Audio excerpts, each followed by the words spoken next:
السلام علیکم محترم ناظرین. زندگی میں اگر بڑی حیثیت حاصل کرنی ہے تو چھوٹی موٹی ہار سے کبھی مت ڈرو. اپنے اخلاق کو پھول جیسا بنا لو تاکہ پاس بیٹھنے والا خوشبو تو حاصل کر لے.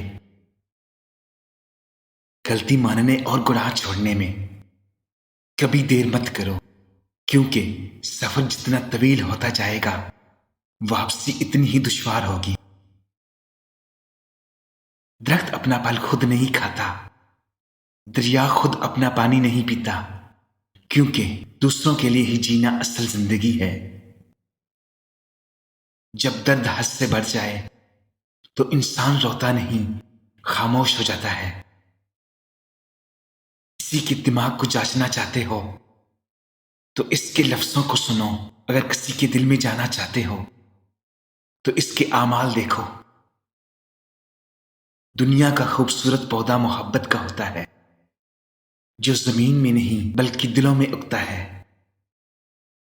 مخلص شخص ہر بار خاموشی اختیار کر لیتا ہے، اس لیے نہیں کہ وہ بزدل ہوتا ہے، بلکہ اس لیے اسے اس کا ضمیر اجازت نہیں دیتا کہ وہ اپنوں کو انہی کی لہجے میں جواب دے. بد اخلاق وہ ہے جس کا غصے کی حالت میں اپنے آپ پر قابو نہ رہے. اپنے آپ کو عزت دو گے تو دوسرے آپ کا احترام کریں گے.